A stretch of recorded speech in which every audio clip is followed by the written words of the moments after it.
Hi, my name's Yanni. I'm an Aboriginal peer support worker at Headspace, Adelaide. I'd like to acknowledge that the land we operate from and are meeting on right now is the land of the Kaurna people. I pay my respects to their elders, past, present and future, and acknowledge Headspace's commitment to making a positive contribution to young people who are Aboriginal.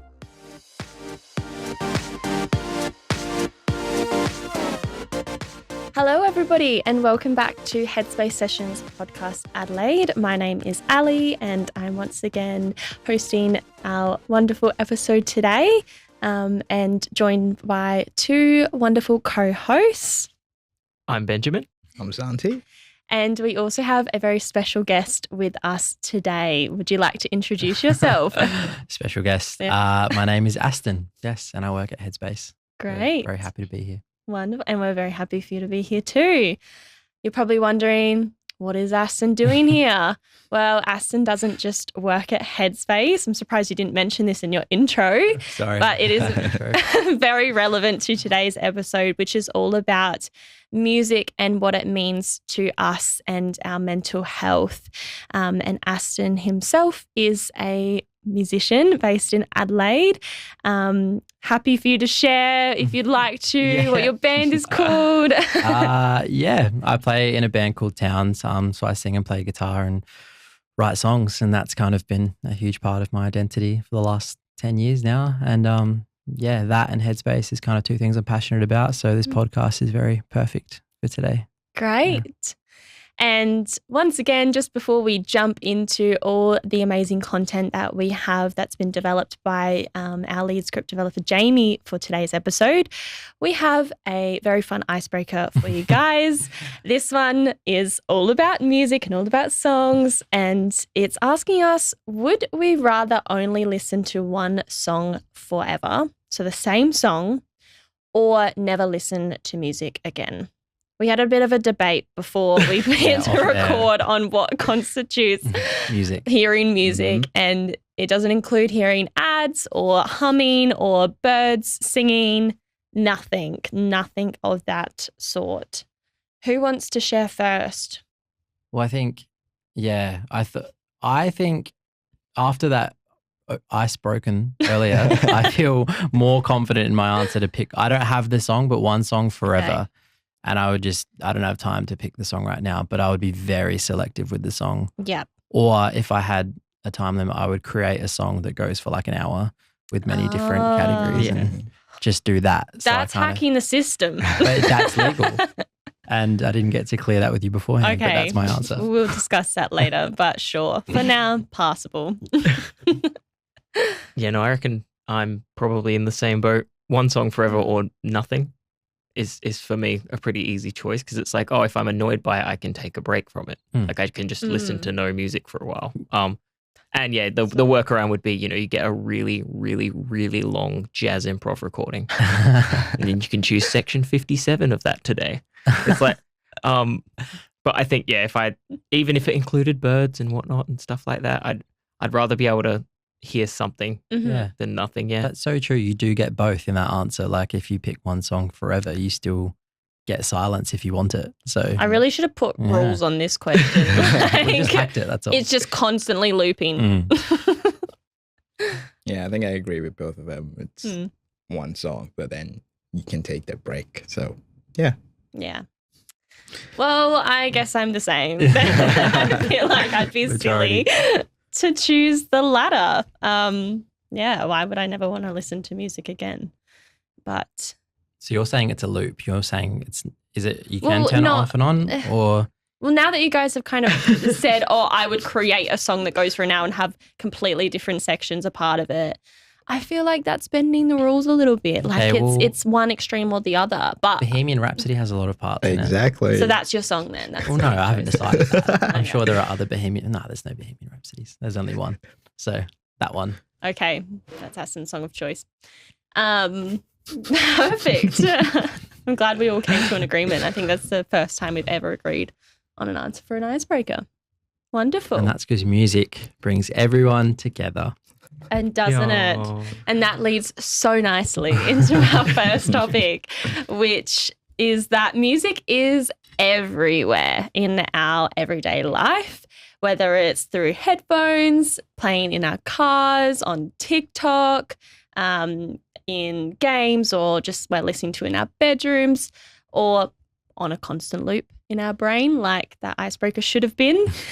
It has so much power in making us feel things. It can really either bring our mood up and hype us up, or it can calm us down when we're feeling quite stressed, distract us, or even help put into words, I guess, things that we don't necessarily know how to say out loud.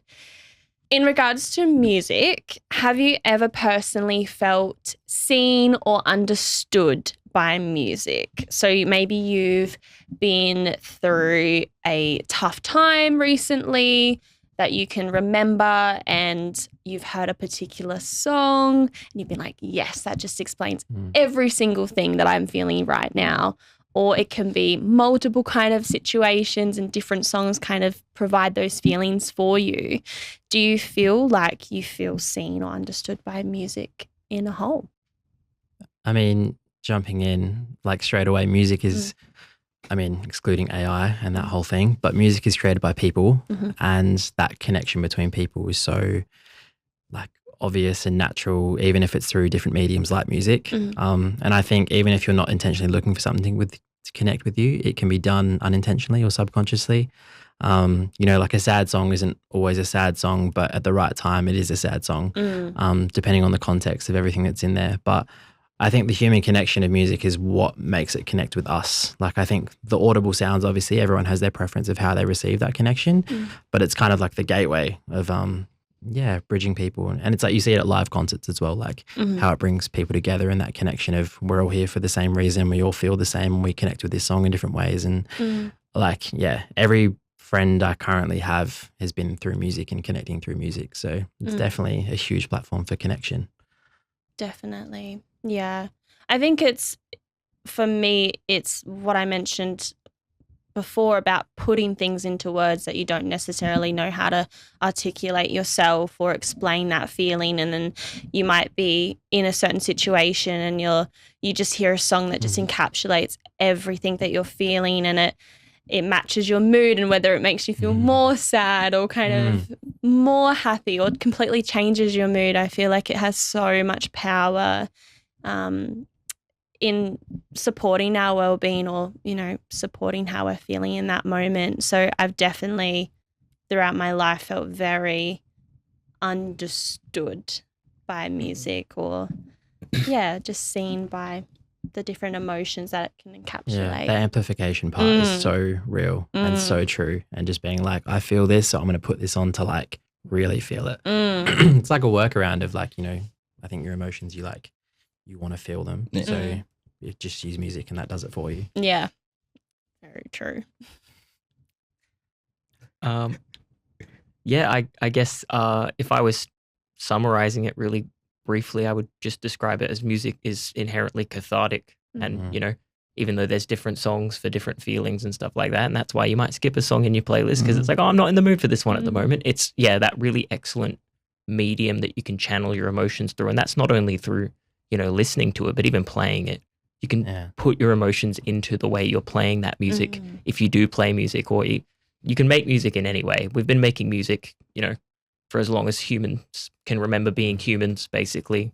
You know, there's a rhythm in everything. You can tap out something on the desk. And I think that's a really nice element, in the same way that, you know, birds inherently sing and everything in the world inherently has a sound. And it's sort of, we've harnessed that and we can channel it in such a way that we can encapsulate those feelings we're trying to get. Very philosophical. Every drive to work in the morning, I get in the car and I like go to my Spotify and just click like songs and shuffle the thousands that are there, and I will skip for like 40, 50 songs until I find the one that's like, that's my vibe. And then I follow that path. And it's like, it is cool, because sometimes your brain can't do that. And music kind of unlocks that pathway that you can then kind of recognize how you're feeling and either amplify it or acknowledge it. Yeah. Absolutely. Definitely. Do we feel like our relationship with music has kind of changed as we've grown up? I think so. You've got different stages in life where you start listening to different genres. In my case, you know, when I was a kid, I would listen to all sorts of cartoonish Yeah. music, and then going into your teen years, you start becoming rebellious. There was a time when I was an emo, so stuff like that happened. Yeah. And then you start to realize, just getting lost in that world of yours, and I feel like it's a fallback to coming out from the real world. And now it's like a mix for me. It's just you've got your pop, you've got your emo, you've got your rock, so you start understanding certain aspects as well. I think Aston and I were having this conversation the other day. We were talking about, I was sharing how music I used to hear growing up, especially like music that my mum used to play.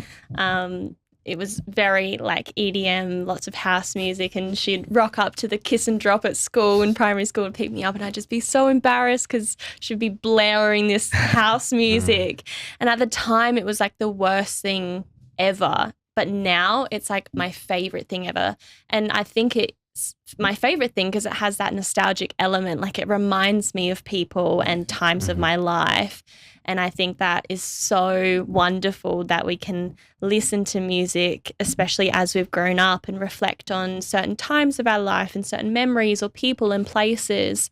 And I just love that so much. Yeah, that's special. I was embarrassed of my parents' music too. Yeah. But I think, similarly, like when you are growing up, you kind of want an identity, and music is a good way to form that. Hence why I think people lock into like a demographic or a scene or something, where because they're like, I want to be part of something.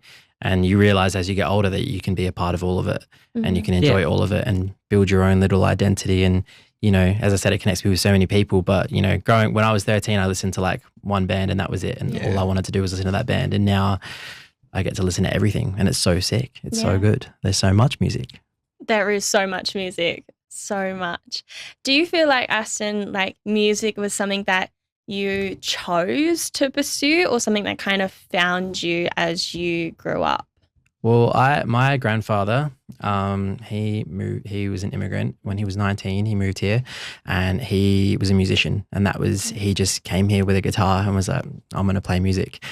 So I think I was very had its pros and cons. Like growing up, I was like, oh, I'm just going to do that. Not realizing how hard it is and how much goes into it. But we had music around our house all the time, and that just was the norm to me. Like there was guitars in your house, and you had music playing when you woke up. Like they were sipping coffee at 7 a.m. and having music playing. So when I went to friends' houses and saw like other people not do that, or like they didn't have music playing in their car, I was kind of confused, and I was like, this is not it. So yes, I was very lucky because I think it just was in my life from being born. So I didn't really have a choice, but I was okay with that. And even to the point where, I started learning an instrument, my grandfather was like, nah, I'm not going to teach you.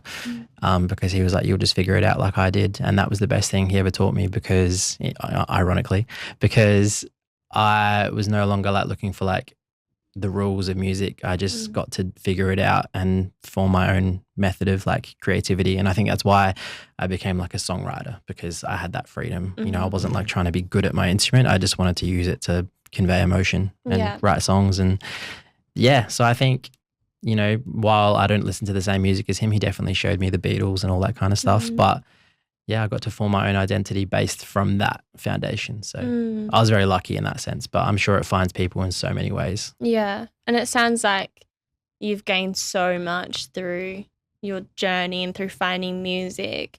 Is there one thing in particular that music has kind of given you that nothing else in your life has?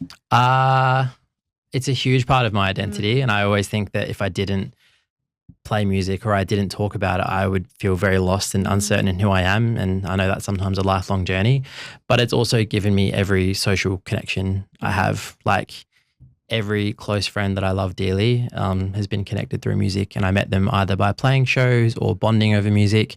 And when we hang out, we talk about music and we share music, and it just is so safe and so fulfilling. And I have that with other things, like there's sport or media or, like you work with people and you talk with them about stuff. But for me, like those are just the people who are timeless. And I'm very lucky that if I didn't follow music, I wouldn't have met them. Like I met Dan, the drummer for my band, on my first day of uni.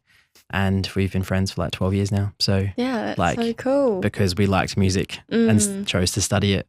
So yeah, it's amazing. crazy. It really is like a huge thing about connection and fostering those social connections. Obviously, like you don't have to be a pro musician or like, good at an instrument or good at singing to make those special connections. Like you said, it can happen through, sport. And I think we had a whole episode on connection as well that you can go back and listen to. But yeah, it is one thing that I often find like, oh, wow, it will be like the first question I ask people when I'm like meeting them for the first time. I'm like, what kind of music do you listen to? Or what's your favorite artist? And I shamelessly judge them based on their answers, but it's such a big bonding thing. Yeah. It just comes But so I think natural. I remember working with you and you would send me songs, and that was like such a foundation of like, oh, cool. Like, I think you would like this. And it's such a nice way of showing Right? how you see someone. Yeah. Yeah. For sure.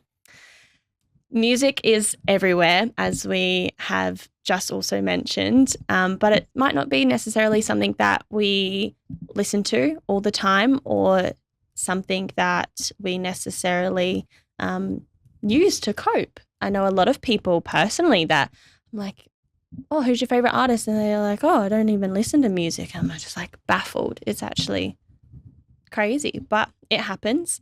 But it can be something that we can create, and that creative side of music can be so powerful for our mental health and for our well-being. Creativity and music go hand in hand, as Aston was kind of mentioning. And you don't need to be a great singer or play an instrument perfectly or even know what you're doing to kind of get started fostering that creative expression. It can be messy and it can be quiet and it can be experimental and very emotional, as we've mentioned as well. But when you are making music or potentially even listening to music, you're giving your brain a break, and music helps you connect with your emotions in a way that potentially can feel more safe and more natural for you, rather than maybe trying to say them out loud in that moment. Creativity is also really good for your mental health. As we've mentioned, it can help express feelings that you might not know what to say. It can calm your nervous system. It can also build a lot of confidence in how you express your emotions, and support that identity and that self-discovery as well. For Aston, you personally, how do you usually feel, I guess, after playing music? Or even making it. Yeah. It's this has been like such a thing currently at the moment. Currently my band is writing our second record, which, when that process started, it was really, really fun. We got to like write a lot of songs that we felt really passionate about and feel well that we displayed us. But like just recently we were like writing songs and I was just sitting there so frustrated, and I was like, why doesn't this sound good in my head? And why doesn't this sound like the person I'm trying to portray? And why doesn't this like identify us the way I'm trying to make it identify us? And it like kind of was super toxic. And like, I feel like I've had enough experience now to recognize when to call it and just go home. But when I was younger, that frustration would like really build up, and that it was a really hard line to learn why you make music. And I think that's probably the difference of being a musician, is sometimes it can feel like work, or that you have to do good or you have to be better. But whenever I get in that space, that's where I kind of go back to being a kid and just playing in my room and learning songs and being like, oh, this is fun. Like it's supposed to be fun. So I think that's always been like my core value with music, is it needs to be fun and free. I think when people start like questioning time signatures and all that stuff, it's just not me. It is such a creative expression tool, and it's free, and it should be for everyone.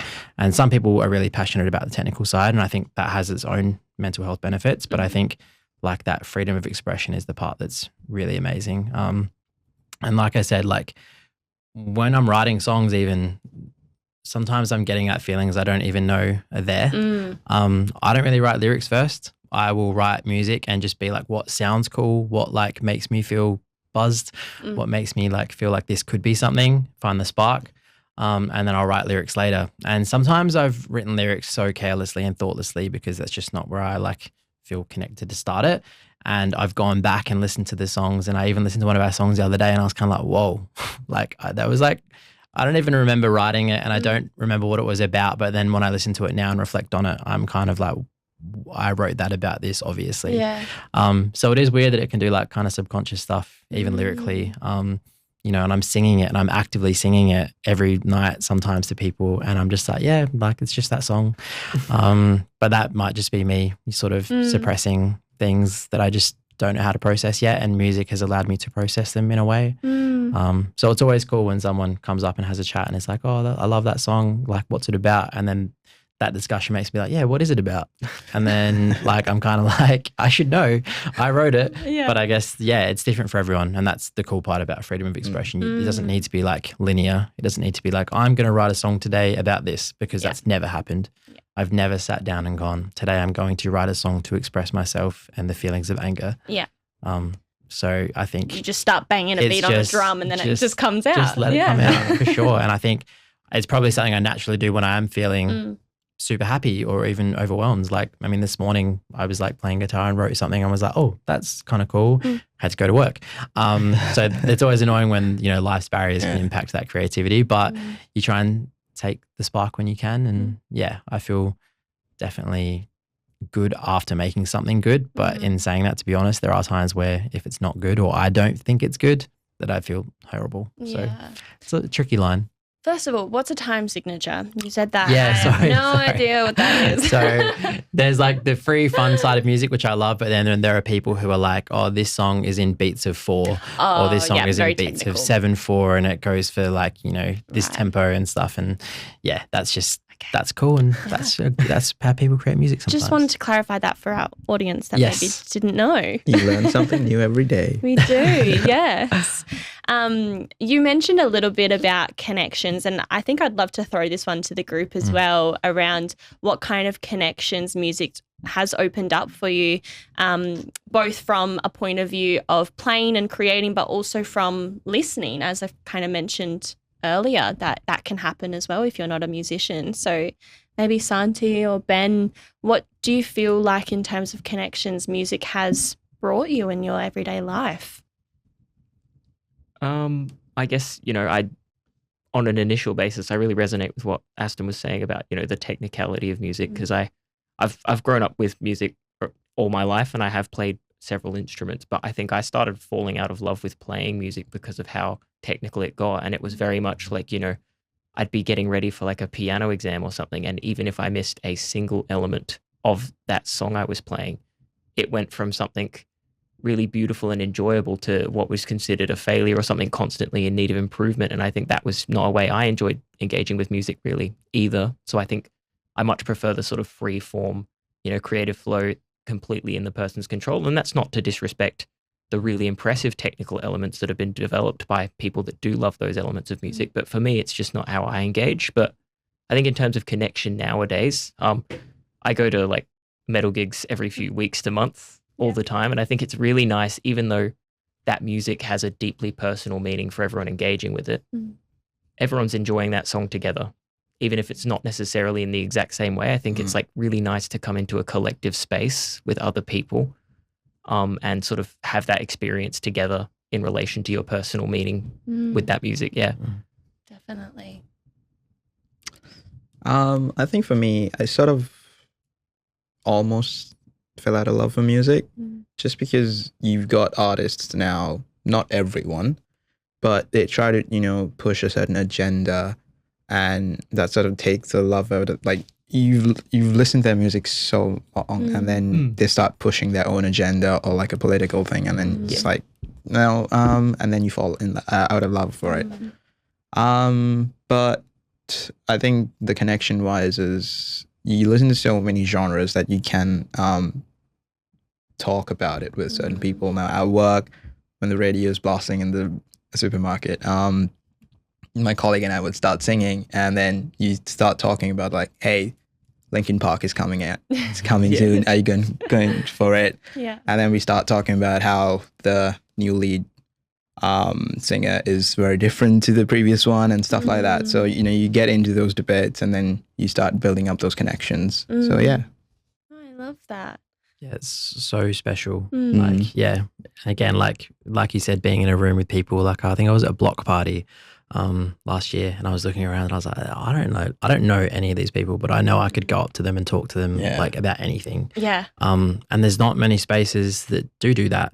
Like if you're in Rundle Mall or the city, you would be considered a bit odd to just go up and chat to someone, like, which is, I guess, a stigma that's around, and that's fair. But yeah, it's nice to be in a safe space and be like, cool, I can bring up a song, a that I like by this band, and we will be able to talk. Yeah.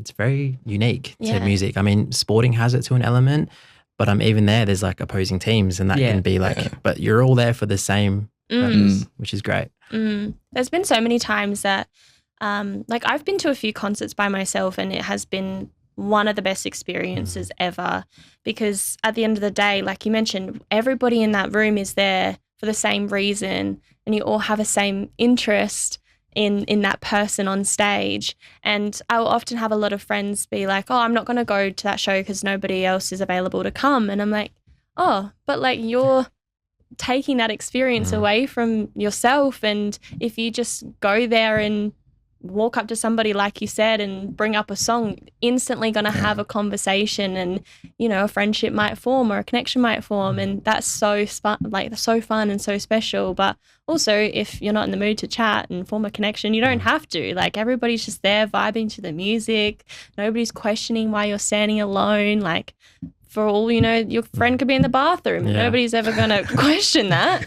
So, you know, I always say own it in those experiences. But yeah, it really is a perfect opportunity to form connections. I think another example is outside of the no things. If you go to a club and, you know, again, outside of the naughty things that happens in those venues, you're pretty much just there to have fun and listen to music and dance. So, you know, you make those connections in some way, obviously, but it's pretty similar. But Sure. We've been very lucky that we've had lots of fans come to shows, which is really special. But like having chats with some of them at the end, and there was a story someone told me about a fan who came by himself and spoke to another fan who he'd met, and he said, he just came up to me and was like, how good's tonight going to be?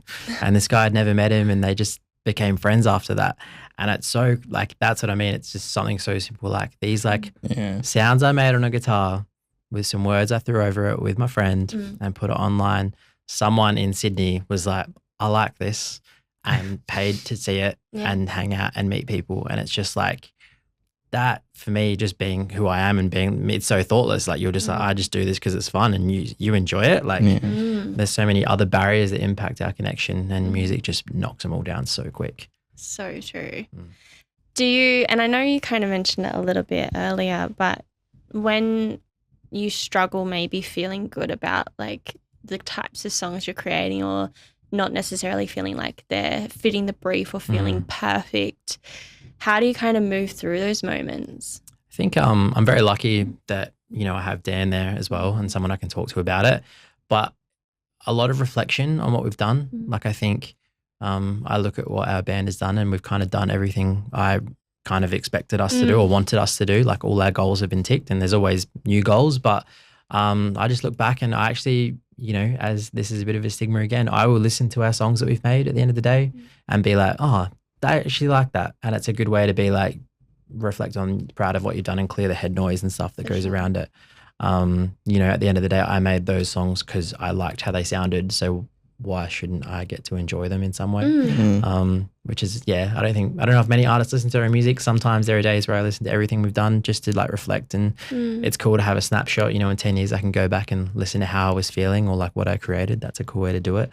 But yeah, there are definite struggle times, but it's just knowing when to call it, not forcing it. And I think when you do force it, that's when it does get to that like technical, like, oh, maybe or this needs to be faster or this needs to be slower, which is just not the case. Like I think if you're not feeling it, you're not feeling it. And it's the same as, you know, your day-to-day mental health. Like if you're not feeling it, you're not feeling it. Absolutely. You can't be like, oh, okay, feel better now. Like I think it's the same with creativity, which is why I think there's a strong link between these two. And I feel like as you were kind of saying that, you know, we might all have a different version of how we express creativity in our everyday life, whether that's through music or through painting, or, you know, for me personally, I work with flowers in another space, and I can completely relate if I'm not feeling maybe necessarily good about the product that I'm creating at the time, or maybe I'll look back and be like, oh my God, what did I make back then?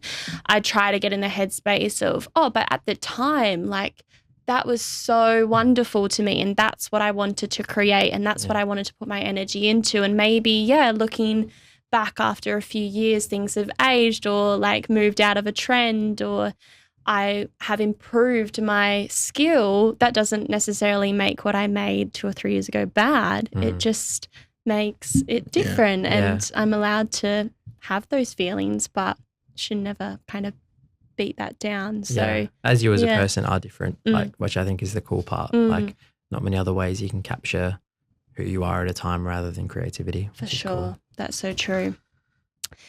One of the 7 tips for a healthy headspace is actually all about learning skills for tough times, which basically means that we're building little tools in our everyday life that we can use when life feels really overwhelming for us. And music can be one of those tools, whether you kind of realize it or not. It can be a coping strategy, and it might not necessarily just be background noise, but it's something that you can use anytime and anywhere. And as we've mentioned, different music works for those different moments. Things can hype you up and make you feel on top of the world, and things can kind of encapsulate maybe the lower times that you might be experiencing as well. And the skill isn't necessarily listening to the music itself, but it's noticing how it helps you and how it might change your mood in that moment. So throwing this one to everybody, if you personally use music through tough times, have you learned over time that it's kind of been a coping tool for you, or was it something that you always kind of gravitated to naturally? I think I've always gravitated to it naturally. I think like not having music on, I have to have something in the background at all times, like especially if I'm just even driving. If there's no music, I'm like, I will not drive until I get that working sort of thing. So bored. Like I can't. But I think retrospectively, I can, like we were sort of talking about a bit earlier in sort of placing those different points in your life. I think because of the fact that it has just been an inherent thing I've engaged with, I can sort of pick up on songs where I might not have intentionally been choosing to listen to them due to the circumstances I was experiencing at the time, but I now, hear the song and there's an immediate association with that time period. And that obviously can sound like it has some bad caveats to it, but I think it's really nice in the sense of, being able to reflect with that. The song, because it's so strongly correlating with memory, it sort of almost takes you back to that space, but in a way that you're not experiencing it in a dangerous way. You're able to immerse yourself in it and reflect upon it without experiencing any sort of emotional dangers associated with at the time. Like I've got a couple of songs I was listening to, in my teens when I was having some tough times, and I think I can still listen to them now and I still enjoy the music, but it's taken an inherently different meaning to the reason I originally engaged with that music, which was usually something along the lines of, wow, this sounds good. I like this. And then it's like, oh no, the lyrics of the song or the instrumentals or the tone have shifted in relation to the fact that it just happened to be playing at that point in my life. And I think that's a really special thing in its own way. Yeah. I do that with books. Like, I don't know if anybody else does this, but when I'm reading, I'll listen to music, which some people find baffling, but... Not baffling, but I just really struggle to pay attention to reading in general. So I think I've only ever done audiobooks because I feel like it's like, even podcasts, like that's the medium that works. Like my eyes don't pick up stuff. It's, I don't know. Nah, I love multiple things going on at once in my brain. So reading and then listening to music. And I used to do it so much in my teens that, I'll listen to a song now and it will immediately transport me back to, when I read Harry Potter and the Goblet of Fire. I'm like instantly thinking, this is so random, but I'm instantly thinking of like a Black Eyed Peas song like I would listen to. And it just reminds me so much of just that time in my life, but also like the plot of the narrative that I was reading, and it just gets me into that headspace again and feeling all those emotions. So it can definitely relate to that aspect as well. It's really cool how you said it even before, like sonically, like this sounds good. Like you didn't even have to know what it was about. It just felt good. And there's like a playlist I have, which I realized we spoke about, of like my favorite songs of all time. Or like, obviously that's for me and that's my greatest songs of all time. But there's like some of those songs just have a 3-second moment where my ear just like twitches and I get a little shiver and I'm like, God, that's good. How does no one realize how good this is? But that's a cool feeling you can get on your own. And I think I never really have used music to make me feel a certain way. I think, I don't know, maybe I've struggled with like expressing emotions in like a verbal way or like a speaking way, but I find it's a good way to like amplify what I'm feeling to get it out. You know, like I have a playlist for when I want to dance and feel good and feel happy, and they always amplify that, you know, to 100. But then I also have songs where I'm like, I feel sadness or I feel like despair, so I need the like soundtrack for that, which, you know, can sound a certain way, you know, looking out the bus mirror and you know, it can sound a certain way, but I think, you know, it's true. And I think when I'm feeling sad or often I don't know why, if I put on sad music and it doesn't click, maybe I'm looking for something else. I don't know. But yes, I have my sad playlist, I have my happy playlist, I have my thinking playlist, I have all my playlists to just help me get it all out. Yeah, I think for me, it's, you know, having those different playlists to play at different times. You know, for me, I've got a specific playlist that I play at sporting tournaments where, okay, I've lost a round.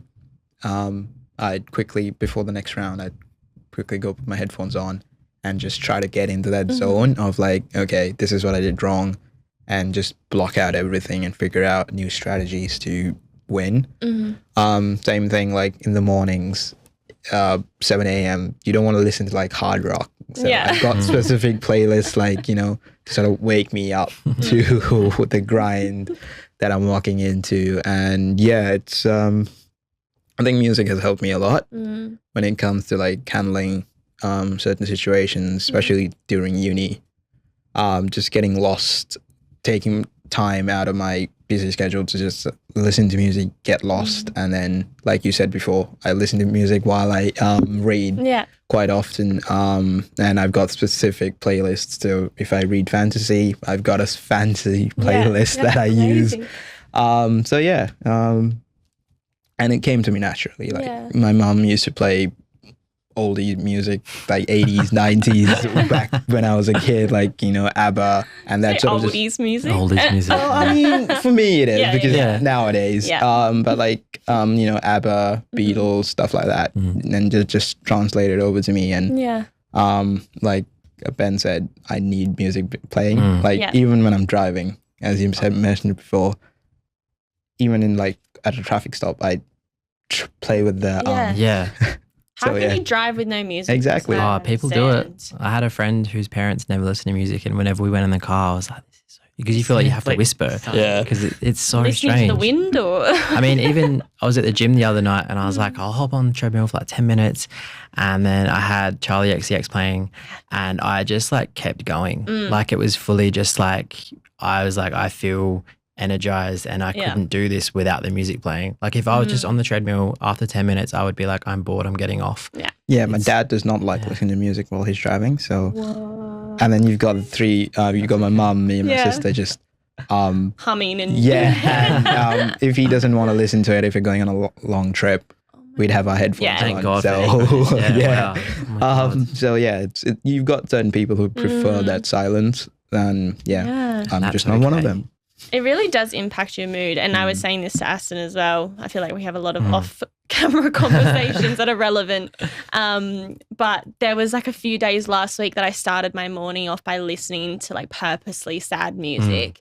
And I was like having like down days and I'd get home and I'd be like, why am I so down today? And then I think the next day I put like my mum's EDM playlist on and I was like, whoa, like I'm in such a good mood. And I was like, wait. And it really clicked for me. And I think I knew this obviously prior, but I was like, okay, like maybe putting a sad playlist on first thing in the morning, like I haven't even given the day a chance to like offer anything. And I've just slapped on the saddest playlist in the world and let it dictate my mood. But yeah, I gravitate towards music in so many situations in my life. And you know I talk about Taylor Swift a lot, but I was a late Swiftie.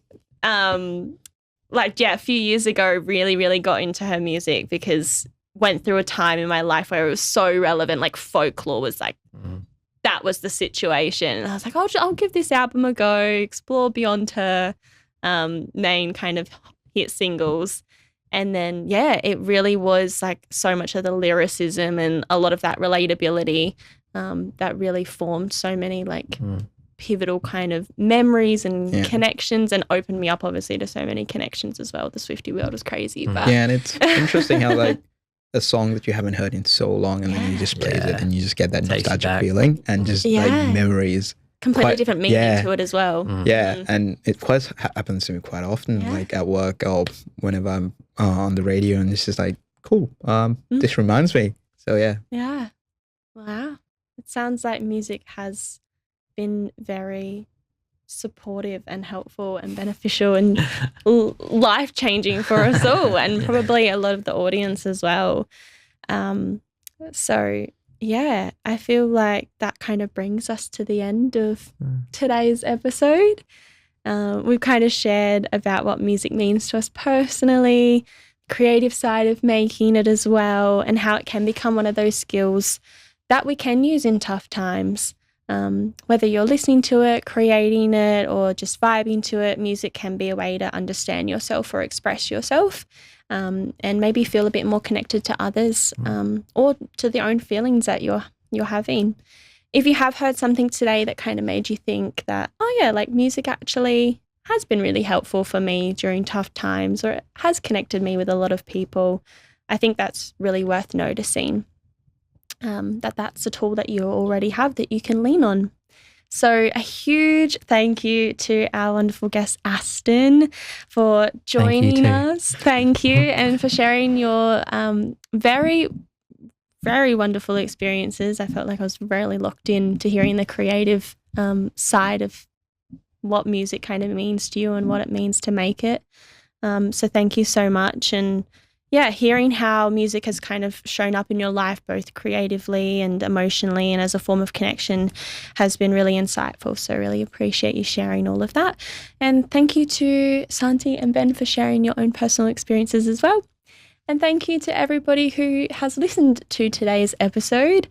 As always, if today has brought something up for you, please lean into our notes that we've included in today's podcast episode. There are some really helpful resources and support numbers that you can lean on during really tough times. And obviously you can reach out to Headspace both in person at a centre or online via headspace as well. As always, if it's an emergency, please contact 000 or call Lifeline or Kids Helpline. But thank you guys. Thank you for today's episode. And we can't wait to, I think we've got one episode left. I think so, yeah. One episode left. So that will be a super fun episode for you guys. So thank you. And thank you for tuning in throughout our whole season. It's been a journey. All right. Take care, guys.